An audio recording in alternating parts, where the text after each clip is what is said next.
Hello everyone, this is Mohit Goyal. Welcome to my study classes YouTube channel. Guys, जैसे कि आप लोग जानते हैं, कोरोना वायरस की वजह से हमारी देश की स्थिति डे बाय डे बिगड़ती जा रही है, या यूँ कहें अदर कंट्रीज़ की स्थिति भी डे बाय डे बिगड़ती जा रही है, चाहे वो अमेरिका ही देश क्यों ना हो, पावरफुल कंट्री अमेरिका ही क्यों ना हो। तो बहुत सारे क्वेश्चन जो निकल के आ रहे हैं, एक टाइम पे ये क्वेश्चन मेरे माइंड में भी आते थे, लेकिन मैं आपको अब अच्छे से एक्सप्लेन करूँगा कि सरकार ज़्यादा पैसा प्रिंट क्यों नहीं करती है। सारी चीज़ें हम लोग देखेंगे।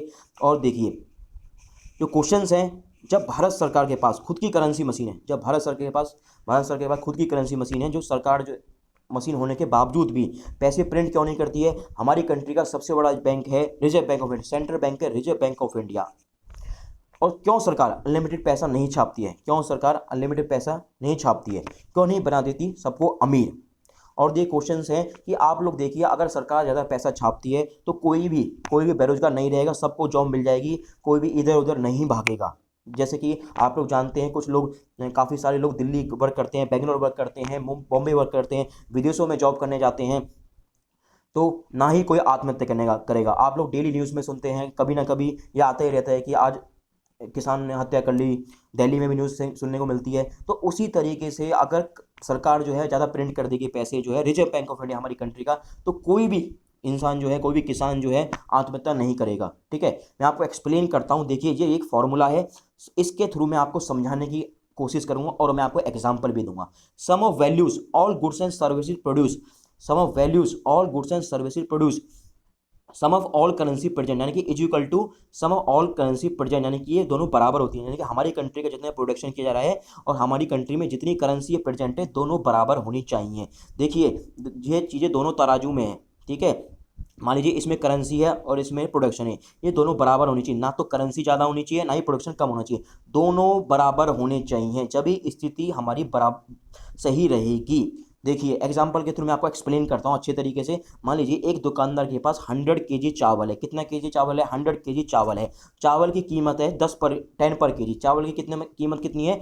10 पर kg। अमर के पास है 500 रुपये, अकबर के पास है 300 रुपये, एंथनी के पास है 100 रुपीज़। कितने कितने? 500, 310, 300, 100।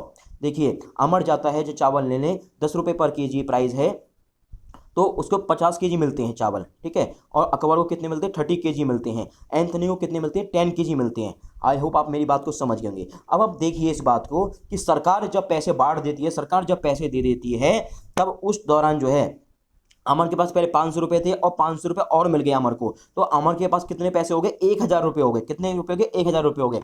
अकबर के पास पहले 300 थे, अब 300 हो गए, यानी कि और 300 दे दिए गए हैं, यानी कि अकबर के पास कितने हो गए? 600 रुपये हो गए। एंथनी के पास पहले 100 रुपीज़ से और 100 से और दे दिए गए, तो टोटल कितने हो गए? 200 रुपीज़ हो गए। ठीक है, लेकिन दुकानदार ने चावल का जो प्राइस जो है कितना बढ़ा दिया? 20 पर kg कर दिया। उसने भी इस बात को देखा कि सरकार ने पैसे डिस्ट्रीब्यूट किए, सरकार ने पैसे बांटे हैं, तो उसने भी ये 20 पर kg है। पहले कितना? 10 पर kg था, अब कितना हो गया? 20 पर kg हो गया। लेकिन अब जो अमर को चावल मिल रहे हैं, वो मिल रहे हैं 50 kg मिल रहे हैं, अकबर को 30 kg मिल रहे हैं, और 10 kg मिल रहे हैं एंथनी को, सेम मिल रहे हैं। लेकिन आप इस बात को समझने की कोशिश कीजिए, लेकिन प्रोडक्शन तो बढ़ा ही नहीं, प्रोडक्शन तो हमारा सेम का सेम रहा। यानी जो किसान जो मेहनत कर रहा है खेतों में, वो तो उतनी की उतनी है, वो कहाँ से रिसोर्सेज लाएंगे? इसी बात को बोला जा रहा है कि प्रोडक्शन तो सेम का सेम है।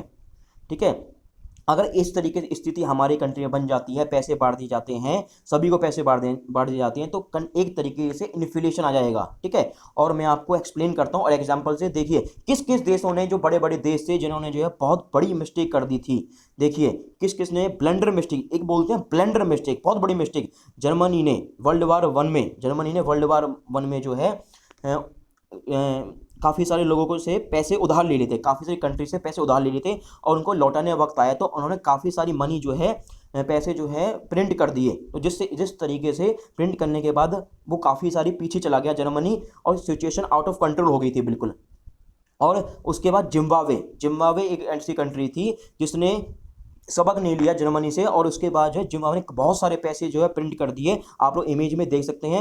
यहाँ तक कि उसने जो है 1 मिलियन, 1 बिलियन, 1 ट्रिलियन तक के नोट प्रिंट कर दिए थे। ठीक है, तो आप लोग समझ सकते हैं। और यहाँ तक कि ब्रेड लेने के लिए, दूध का पैकेट लेने के लिए बड़े बड़े गड्डियों में पैसे लेके जाने जाने लगे थे लोग जो है। इसी तरीके से एक देश जो है बहुत साल पीछे चला गया था। इसे बोलते हैं ब्लेंडर मिस्टेक करना। इसलिए बोला जाता है सरकार जो भी काम कर रही है वो सही तरीके से काम कर रही है, लिमिटेड अमाउंट पे काम कर रही है। सरकार को यानी कि रिजर्व बैंक ऑफ इंडिया जो भी हमारी प्रिंट करेगी पैसों को जो है वो लिमिटेड लिमिटेड अमाउंट में करेगी, उसकी कुछ लिमिटेशंस है।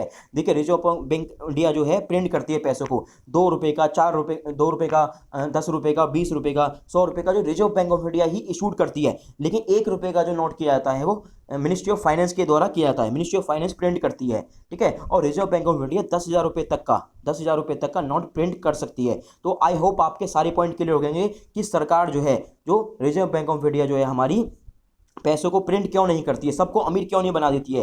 ठीक है, आई होप आपके सारे डाउट क्लियर हो गए। Thank you so much, have a nice day.